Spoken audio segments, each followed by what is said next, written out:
Hey, welcome back to the Get Out Debt Guy. I'm Steve Rhode, the old Get Out Debt Guy. With me, as always, is Damon Day, the new Get Out Debt Guy, I guess. I'm the I other guy guess. most of the time. Uh, I don't know. We've never really found a good way to introduce this. If you're listening to us right now on our weekly audio podcast, you're missing the video because we're doing a video of this week's podcast because Damon had a burning subject that he wanted to get to, and it's one actually that I see all the time on the Ask Steve AI chat on getoutofdebt.org. Damon, I'm teeing you up. Go ahead. Steve. All right. Yeah, we're making this one special on the video on the Penny Stupid channel and the getoutofdebt.org or the Get Out of Debt Guide channel, if you will. So today we're going to be talking about shocker, bankruptcy. But This is a big but. we're talking about actually life is awesome or life can be awesome after a bankruptcy. And the reason we're doing it is, we talk about bankruptcy a lot, but I always like to preface with neither Steve or I are bankruptcy attorneys. We're not trying to sell people bankruptcy or anything like that. We're just being dragnet out here, right? Just the facts, man. We're just trying to help people understand the facts. So we did a video podcast about 2 years ago, and the title of it was Life is Not Over After Bankruptcy. And we didn't plan that or anything like that. It just kind of, was a podcast that we shot and we threw it up on the YouTube channels. And it didn't do anything for a year. It just kind of sat there. And then all of a sudden, about last year, it just started taking off. And that video, even today, gets more views on our channel than any other video that we have up there. And we've got, 600 or 700 videos up there. But it's the Life is Not Over After Bankruptcy that is just consistently drawing people in. And that's telling us that there's a lot going on right now, right? There's a lot of people looking for information, trying to figure out what to do. And bankruptcy is kind of, coming out of the dark, so to speak, is the way the economy is and everything. So we wanted to do this follow-up video. And truth be told, I want to see if I can make this video take off too. But I also want to make sure we got some good information out there because everybody likes to talk about the specifics of bankruptcy and this, that, and the other. But I really want to have a chat with Steve because we've both filed bankruptcy personally, so we can bring our own experiences to this. I wanted to have a chat with Steve about, what is life actually like after you file bankruptcy? Because so many of us have no idea. It just blows my mind that businesses file bankruptcy and celebrate it. Like, it would be nothing for a bank or somebody holding debt to file bankruptcy and celebrate it by reorganizing, and yet just keep pushing people down to try to do something legally and responsible for their own situation. Now, to be perfectly clear, when I went through bankruptcy, it sucked, but it sucked because I didn't understand it. I didn't realize what was actually going to happen. Because the reality is, after filing bankruptcy, it was awesome, but it took me a while to get to that point. I went through the same thing everybody else does. I went through I have a moral obligation to repay my creditors, only to file bankruptcy because none of them could help me or would help me, and then try to send them payments afterwards, and they all refused them and said, "Please don't." Yeah, it just. When you look at it factually afterwards, the fears and the misbeliefs that you have just don't add up. So, hey, I'm totally with you, Damon, that I don't think we're here pushing bankruptcy as much as we see the greater need to just educate people about it because they can't make good decisions if they don't know what the truth is. Yeah. Well, I kind of look at it as Munchausen by proxy. Stick with me, Steve. All right. So as far as metaphors go, I think this is a great metaphor. But Munchausen by proxy, for those that don't know, is basically if you have a parent or a caregiver or somebody that essentially is keeping you sick on purpose or somehow convincing you that you don't want to leave, right? You got to stay there. And the person that you're relying on to take care of you is the one that's making you sick. Right. That's what we're dealing with when we have the banks and the credit score. right? The credit score is your mama, right? And it's like, no matter how bad they treat you, you've got this thing in your mind that I have to keep paying, I have to keep doing this, I have to make sure my credit score stays good. No matter how bad my life seems right now financially, they've convinced me that it's worse without them. Right. And that's actually not the case, right? They don't want you to even have the ability to think about, maybe I don't need to be oppressed by this idea that my credit score has to be 750. So oppressed that I will keep giving them money month after month after month, even if I've spent 10 years trying to Dave Ramsey my damn way out of this debt, and it's still not working. But there's no other option. I have to keep doing it because they're the ones that are going to take care of me. I see it every day where people have this idea in their mind that, well, what if there's an emergency? I have to have a credit card in case there's an emergency. No, you don't. You know what's nice to have in an emergency? 50 freaking grand in the bank. That's what you need in case there's an emergency, not some damn credit card going, please, sir, can I have some more credit, right? So what we have here is Munchausen by proxy, and Steve and I are here to break you out of that and let you see that there is a whole world out there that you're not aware of because you're stuck staring at your damn credit score. It's funny when you, yeah, that works for me. I just riffed it, man. I riffed it. Really? You're kidding? Yeah. No. I don't have a teleprompter. Well, I don't either right now. It's funny when you think about it. People are always worried about what the collector's going to, call and how they're going to judge you and what they're going to say and everything. But people never think about, after you file bankruptcy, the collector's not calling. You don't have to be worried about judgment. They don't give a shit. They've moved on to the next person trying to manipulate. No, they haven't. You know who's going to call? The bank. So be like, hey, you want another credit card? That's who's going to call. You experienced, and I experienced because it was within 1 year after my bankruptcy, back in 1990, that I got a mortgage. It was 2 years later, because I was doing much better afterwards and creditors wouldn't take my payments. I think it was 2 years later, we bought 2 new cars at the same time. Yeah, but wait, I thought your life was like screwed for 10 years because you have a bankruptcy. No. Isn't that true? No, it's not That's true. that's what the Munchausen mommy tells me.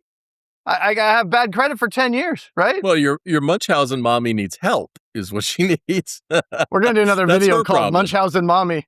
Munchausen mommy. I like that. Chase Bank is the Munchausen mommy. Yeah, so and none of that stuff's reality. No, and let me be clear. Neither Steve nor I are advocating the whole Dave Ramsey, you don't need a credit card, you don't need this, you don't need that. That's all well and good if you don't want one. But we're not saying, hey, file bankruptcy and don't worry about having a credit card for 10 years. Steve alluded a second ago to my story when I filed bankruptcy back in, it was 2010? Was it 10? 11. I think I filed in 2011. Yeah.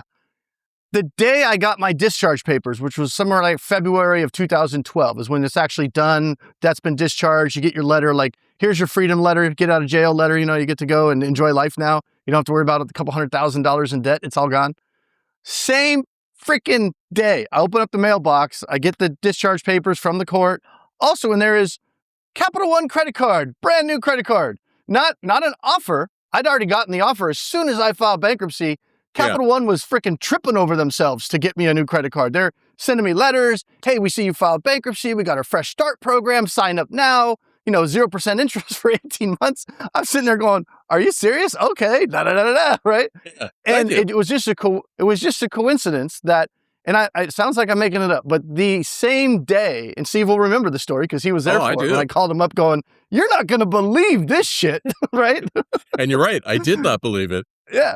I had a brand new Capital One credit. I didn't even go 24 damn hours from the time I had a few $100,000 in debt gone to I have a credit card. So tell me again how you can't file bankruptcy because you might want to fly on a plane and buy a plane ticket or something that you've got in your head because Munchausen mommy has given you bad information. I think it was a week or 2 weeks after my discharge where I had my new credit card. I I got a secured card though. I think it was MBNA or Bank of America. So I put down $500 as a deposit, and I got a $500 credit limit, and they started reporting to the credit bureaus. And then I think within 3 months, they converted it to an unsecured credit card and sent me back my deposit with interest. Yeah. And, I'm not saying that bankruptcy is all or post-bankruptcy is all, sunshine and roses, right? But how is your life now? Because when you're in debt, this is what we're comparing it to, right? You're not comparing it to, well, bankruptcy versus everything's great, I'm debt-free, I have a 750 credit score. Oh, I don't want to file bankruptcy because it's going to ruin that. No. If you're in that situation, you're not thinking about a bankruptcy. But if you're in a situation where you're listening to this podcast, right? Most people listening are in debt. Compare your life, right? How awesome is your life right now, right? Well, I got to have this credit card in case there's an emergency. I need to have that available credit. Or I got to have a credit card in case I want to rent a car. No, you don't. You can rent a car, A, without a credit card, or B, you can get a credit card after your bankruptcy. Don't be brainwashed into thinking your life is over for 10 freaking years. 10 years, That's what they want you to think. They don't want you to leave the nest. They want you to stay here, my precious. Keep paying. They love you when you keep paying. And again, we're not here saying if you're in debt, go file bankruptcy. The whole point of this video is just to get people to step back and just be open to looking at options. Oftentimes I'll have a client, we look at bankruptcy, makes no sense. That happens, right? Bankruptcy is not the one size fits all for everybody. There's lots of different ways to get out of debt. The bottom line is you got to get out of the debt. I don't really care how you do it. We can go over lots of different options. When clients call me, we go over all kinds of different ways. Even good old fashioned Dave Ramsey, if you like, jamming the needles in your eye, you could go that route if you wanted to. I just don't understand his approach. I understand it sells. And, that's his thing. It sells big. Big. But, his belief that after bankruptcy or before, you need to cut up all your cards and, never only use a debit card. Every one of those things doesn't make any sense. Debit cards are left safe and secure. If you don't pursue getting another credit card, hey, that's fine. That's on you. But you're not going to rebuild your credit. And the biggest thing that I have seen over 30 plus years is that when people file bankruptcy, that is the teachable moment. They have now learned what not to do, what to avoid. I always believe there's no sense wasting a perfectly good mistake. And I see people doing better financially. And in fact, that's what the Federal Reserve found, and I wrote about it on getoutofdebt.org, that you recover faster after bankruptcy than you do limping along and eating beans and rice and trying to make minimum payments. Well, I think, and again, I'm not in Dave Ramsey's head, but I think and I like a lot of the stuff that Dave has, right? But I think where he's coming from is kind of like from lowest common denominator type of stuff. And it's true. There is a large segment of the population that are not good with money. You can blame it on schooling, you can blame it on parents, you can blame it on whatever you want to blame it on. But I think he takes that idea that says, okay, since some people aren't able to handle credit responsibly, then I need to have a process or a plan where no people can handle it responsibly because it's an easier shtick. It's hard to write a book that has an individual page for every person reading the book, right? You can't have an individual strategy. So I would disagree with his position that people can't handle it responsibly because, number one, we know that financial education, financial literacy doesn't work. It's proven over and over and over again. But the thing that does replace that is just an awareness of people to ask questions instead of just assuming. That's the whole thing we need to get past. That is a life skill, and that's not a credit or debt skill. I agree with you. Trying to tell everybody to avoid it, it's not really educating. I mean, do you hear him say, okay, after your financial trauma is over, we need to rebuild your credit, and here's how you do it? I don't hear him say that, but... No, he says you don't need a credit card. I don't watch a lot of Dave Ramsey anymore. It's the same stuff, kind of like our channel. It's the same stuff. Mm-hmm. All right. But I also believe there's not a lot of people listening to our podcast after they're out of debt and they're gone and they're true. Debt's kind of one of those acute things. It's like, oh my God, I'm in debt. I got to fix it. I can't pay the bill. And you go search for a solution. You find it, you fix it, and then you're not fixated on it, right? It's not like a Joe Rogan experience where it's new every time. It's the same stuff. But no, but as far as I know, Dave Ramsey doesn't talk about that. He talks about how now that you're done with credit cards, you don't need them anymore and you don't need to have a credit score. And to a certain extent, I agree with that. It sucks having to play that game. But at the same time, that's the game. That's the game we've all kind of signed on to in this society. And life is easier with no debt and good credit. It is. So, why can't you have it? You can have your cake and eat it too. Now, temporarily, you might have to have bad credit to get out of the debt, but the debt is what's costing you. You get out of the debt, okay, what? I got bad credit for a year, maybe 2 years, but then 2.5, 3 years later, my credit is back up in the 700s, maybe even faster. And I have no debt, so I'm not shelling out $2,000 a month anymore to these creditors. What can I do with this extra $2,000 a month? Maybe rebuild my retirement or catch up my retirement or build an emergency fund so I'm not so dependent on having available credit. I can have available credit, but I can be responsible with it because now I'm doing better moving forward. I'm learning from the mistakes of the past. I'm not putting things on credit that I can't afford. Right. So now I'm able to use credit cards post bankruptcy for the things I should be using them for that extra security when I'm going to the gas station, not worried about my debit card getting skimmed. For if I get ripped off from somebody or whatever, I call up my creditor, say, hey, I didn't get the service, no problem. They'll get the money back, back on your statement. So you get those reward points, right? 1%, 2%, 3%. Might not seem like a lot, but if you put all of your household expenses every month on a card like we do in my household, we get an extra, $100, $200, $300 a month because we spend quite a bit, just in free money is basically what it is. It's just discounts on everything that we're already buying. And we just treat the credit card like an extension of our checking account. It's just, we don't spend anything we don't have in there. You just hit a key point, which is people say it's stupid to spend on a credit card to get reward points. That misses the mark because if you're going to spend anyway, why would you use a debit card that is significantly less safe to use as an financial instrument, and not use a credit card that will get you reward points? People say, but Steve, I will run up all this debt that I can't afford to pay. All right, here's the thing. Debit card, you're giving people access into your actual checking account, electronic access. Credit card acts as a barrier between you and the merchant in case there's a problem. They can't reach into your account. However, and I've told this to people so many times and they all go, huh. However, after my bankruptcy, I was shy. I didn't want to get back into debt again. And so what I did was I just paid my bill off every week. Yeah. It didn't build up. And I got the points and the perks. Well, that's what I'm saying as an extension of our checking account, right? So I don't wait till I get the statement and then make a big, $8,000 payment or whatever it is for that card. Right. We have 1 or 2 cards. Actually, I think 3 cards in our house that we use. Well, this one's 4% for gas and this one's 3% for groceries or whatever. So whenever we're buying groceries, we're using this card, gas, we're using this card, whatever. Once a week, I usually just log into that card and whatever the balance is at that time, I just, click. That's it, click. And then the money leaves the checking and goes there. I don't wait till I get an $8,000 bill and then I got 30 days to pay it. It's just as we're using it, I just treat it like a transfer where you have a checking and a savings, right? You transfer money back and forth. Well, you have a checking and a savings and a credit card now. A credit card is just an account and you just transfer money from the checking into the credit card account. Same way you'd transfer money from savings into your checking. No different. Well, in fact, I don't even log on to the computer to do it because now I just use my app. Yeah, I just use my phone and I just go pay the balance. I don't even say pay the statement. I just say pay the balance today. Yeah, whatever the current balance is. Yeah, done. And then by the time you get in, then when you do it right, when you hit your statement date, you don't have a balance on there. When that statement rolls over, it shows a zero balance.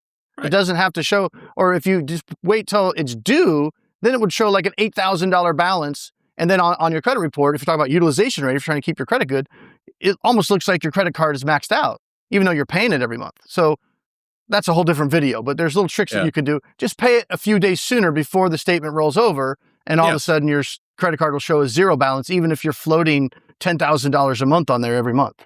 Now, this is how times have changed in the last 30 years.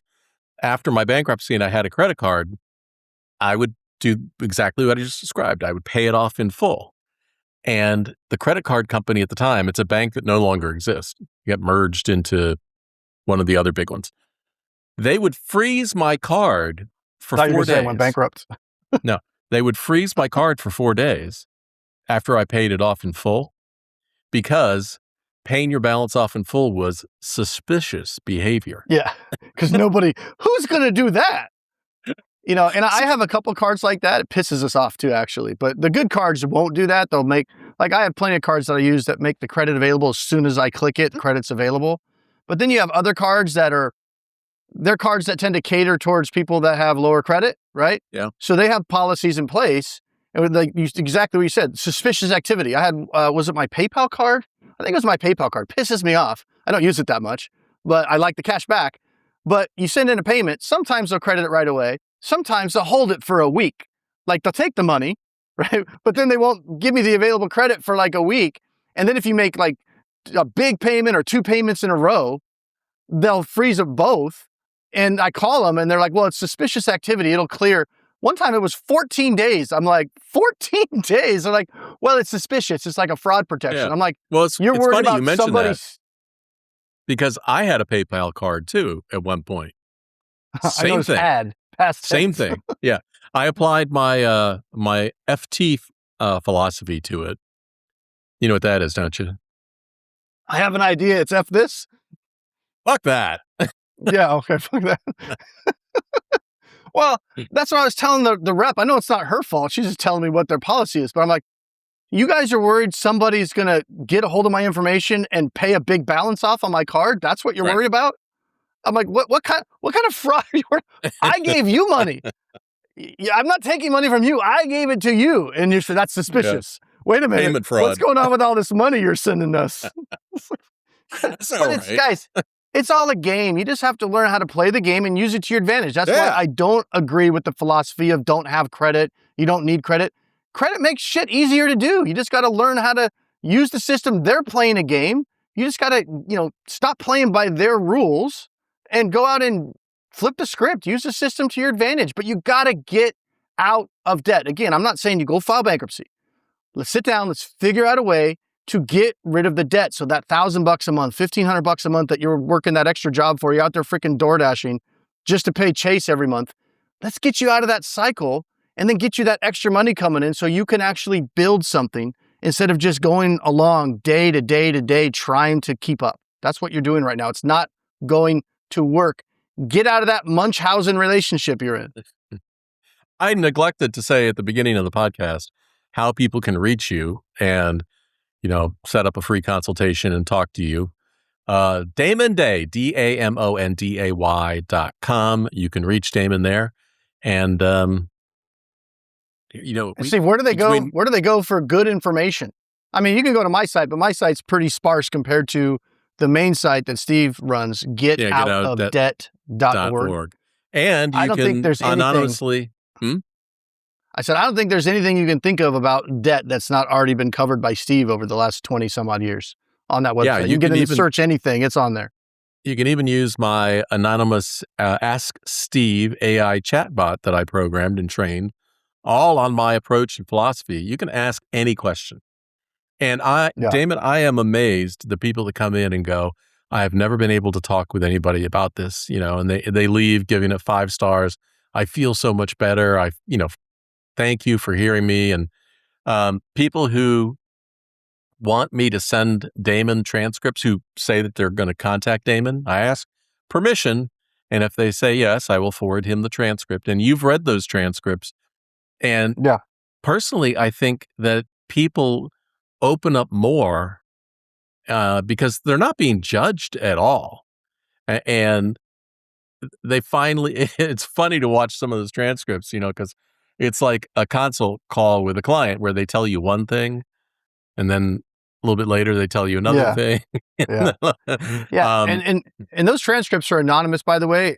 When the website sends them over to me, that's only if they're in a situation where they want to have a consultation with me and the AI chatbot asks if they'd like to have a consultation with me and then asks if it's okay to send the transcript so I have the information so you don't have to go back over it. But I don't ask your name. You Correct, might that's be... what I was going to say. So when I get that transcript, I see the transcript, but I don't have any kind of identifying information. So you don't have to worry about if I talk to the chatbot something I say about my situation is going to get out on the internet or whatever. There's no names attached. He'll call you something like, Sharp Raven or something. You'll get Happy the chatbot Antelope. gives you a nickname. Yeah. Gives you a nickname. I don't ask email address, phone number, a name, nothing. The whole point of the Ask Steve chatbot is to get you real information. And, I was going to say, it's a great place to start when you're swimming. You don't know what to do. You're drowning. You can't, keep up on your bills, or you're barely keeping up. And you're trying to, look at all these different ads online and call this company and this debt settlement company and this attorney and this, that, and you're just swimming in information and confused. The Ask Steve chatbot is a great place to go and say, hey, look, this is what's going on. It's completely anonymous. You can lay it all out there, and you can just like throw up on the chatbot and be like, what do I do? And the chatbot will start walking you through, like breaking down what's going on and things that you should look at and resources that you can go to. It's a crazy tool. You forget you're not talking to a real person. You literally think you're talking to Steve. Yeah. I have people that was like, oh, I talked to Steve on the website and he recommended I talk to you. And I was like, we didn't technically talk to Steve. You talked to Steve's likeness. Now, I mean, like, one of the reasons why I recommend people talk to you, it's because I don't get anything out of recommending you. I don't get any referral fee, nothing. I don't get any of that. I send pat people you on the to back, you. Steve. Well, yeah, that's all I get. Appreciate that. But I send people to you because they get exceptional help and advice.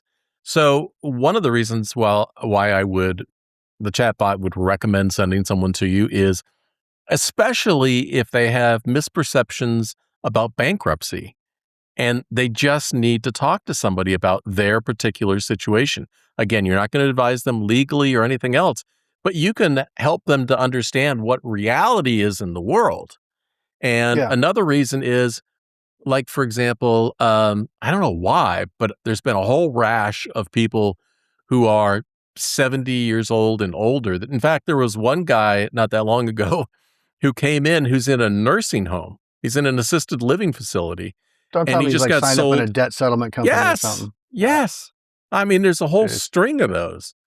And so I'll give them other referrals too, like Helps, which is a nonprofit agency that helps seniors and disabled people for free.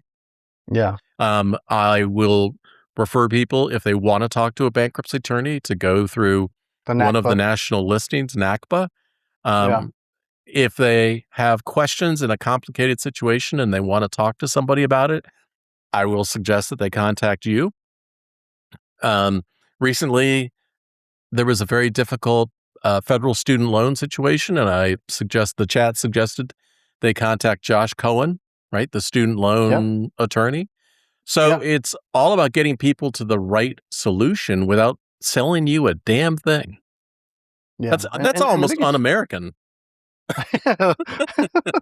Damn socialist. The humanity.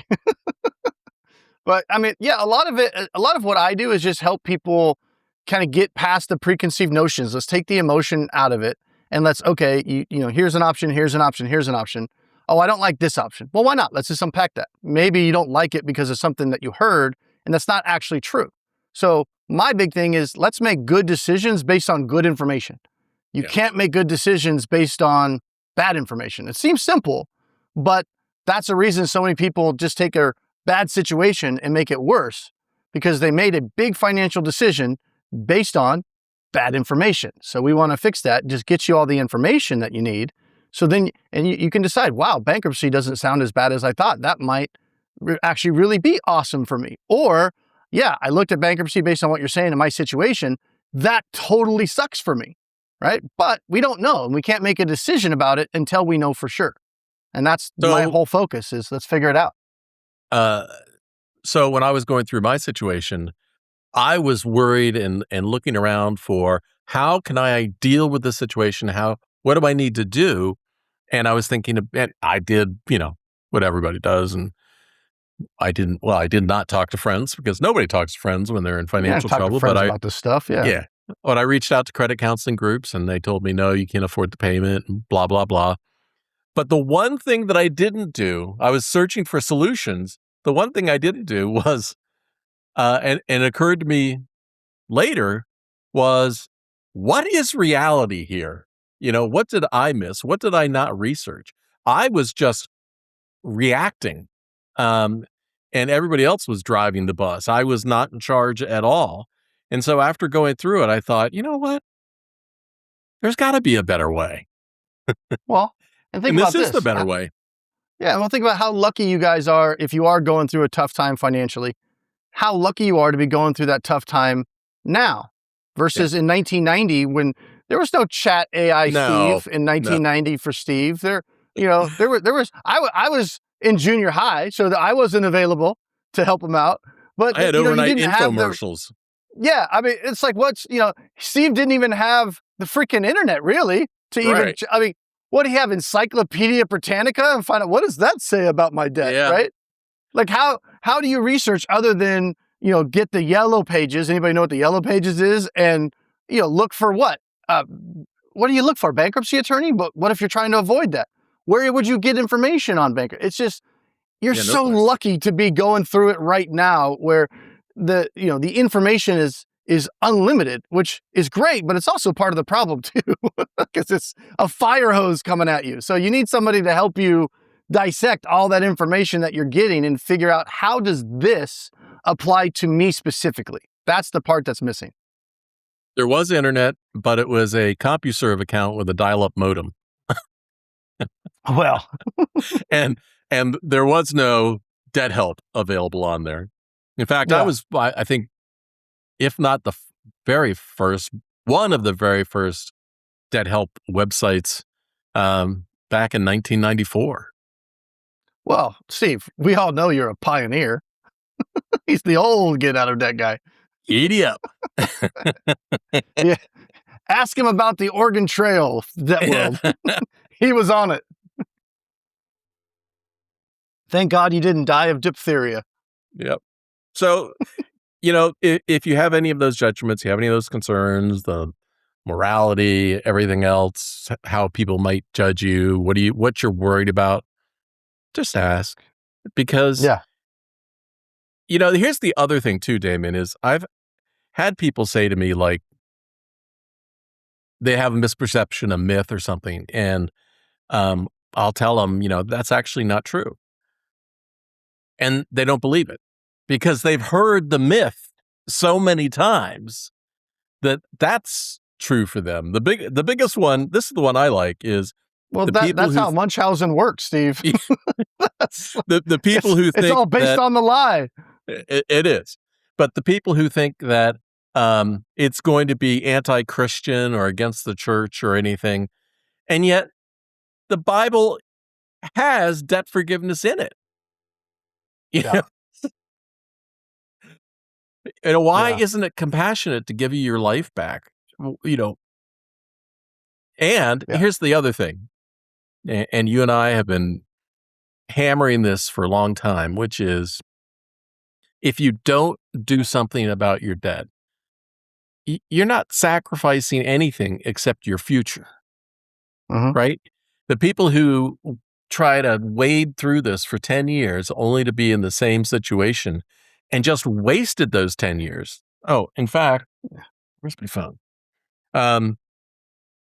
Like we've been doing this stock experiment. Oh yeah. Voo. Yeah. Yeah. Voo. So Voo. I radically changed up my trading agent because I wasn't happy with it, but I my didn't change balance, anything because I don't have a trading agent. I'm yeah. the placebo control. So my balance is 1,014, starting at 1,000. Stock market, Well, no Steve, bueno. while I'm looking up Voo, tell everybody what we're talking about.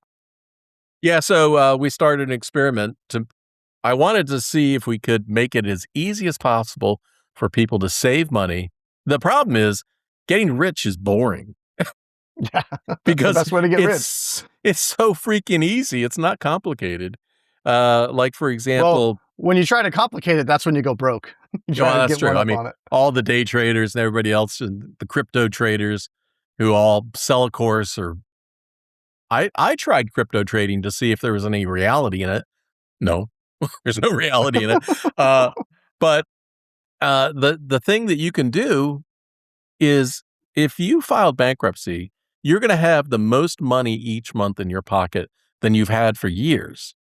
Yeah. So start saving that as quickly as possible and putting it into a stock index fund that will pay off over the long haul. Because last time we talked about how people create generational wealth by starting. You don't have to be rich to do that. You just Yeah. have to start. Yeah. If you start even starting an account like you have for your 3 kids, they're still teenagers. Is Evan still Yep. a teenager? Yeah. He's going to be Okay, 20 technically. next month. He's going to be 20, but he's Okay. 19. Well, then he's on his way out. Yeah. But if you start an account for your kids when they're teenagers, it'll grow into, millions. If they don't touch it when they go to retire, you have set them up for little money Yeah. just by starting early and not being crazy or selective. So we started this experiment. Damon put money into an index fund. So how much is VU worth now? Did you find out? So we started with $1,000. Yep. And VU is current. And for my end of the experiment, I don't do anything. I just, put the money in and I watch And it. just let it rate. Yeah. Yeah. And I don't know if I closed it or what, but it was at 1,000, I believe, in 21. Somehow I just lost. Oh, here it is. 1,021 and 30 cents. Okay. And I'm at 1,014. And the money is slowly growing. Last week was much better. Too bad we didn't do our balances last week. The market went down. But people are always worried. The stock market went down. Yeah, you know what, though? It's at the highest level that it's always been. And here's the thing. Where do rich people put their money? Yeah. Right? Because assets. because their assets work for them while they sleep. And yeah. Well, we talk about the K-shaped economy on the show all the time. Yeah. Half the people are doing better, half the people doing worse. Yeah. So and you mentioned, bankruptcy about, you're screwing your future.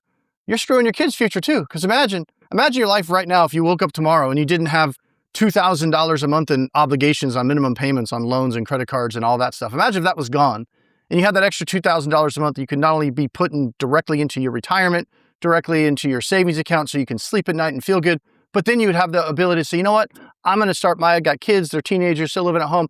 I'm going to start putting whatever, $50 a week in each of their accounts. So to grow while they're 12 years old.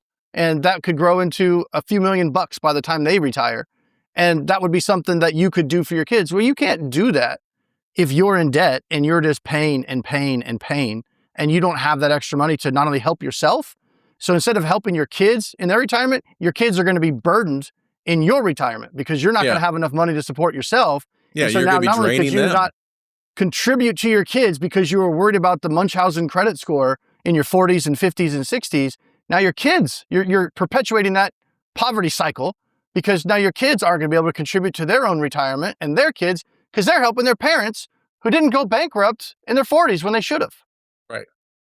Sorry. Yeah, you're putting a burden on everybody. So here's an example. My granddaughter who's 6, I put $20 a week into an account. And when she's 18, using the calculation today, it'll be worth over $27,000. That's just in 12 years.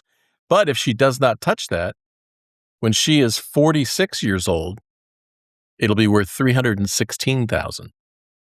That's not a bad gift from Gramps. Yeah, and she can continue to invest that. And that's $20 a week. Everybody has $20 a week. And if you don't, that means you have too much debt, right? If you didn't have the debt, you'd have $20 a week. You could do that.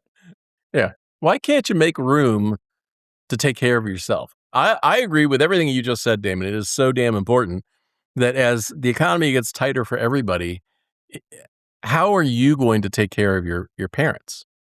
Let's say that you can't and you don't have an obligation. You have no reason to take care. What happens to them? Yeah. Well, we're starting to see that like you mentioned, you're getting a lot more people coming in, 70, 75 on Social Security. I still have this debt. And it's like, one was 90 grand in student loans at 75. Yeah. And it's crazy, but it's like, and I guarantee you, every single one of those people, if they had the opportunity to go back 30 years and wipe that out and reset that pattern, now would choose to do that. So when you're making these decisions. What did Elon say when he was asked about if he had to file bankruptcy? Yeah, he was talking about how close SpaceX and Tesla had come to bankruptcy on multiple occasions, and that he didn't care. He was just basically like, I'm doing what needs to be done, sleeping in the office, whatever. Hey, if we have to go bankrupt, I don't care. It was just Yeah. like that's just Oh, part well. of it, And when you think about it, bankruptcy is one of the things that makes this country freaking great, right? Yeah. Because Yeah. it frees you. It does. It frees you up as an individual to take some chances, take a big old country hack at a business opportunity or whatever, Right. and go for it and reach for the stars. And if you Well, miss, hey, you miss. We have a safety net. It's called bankruptcy. You get a fresh start and go do it again.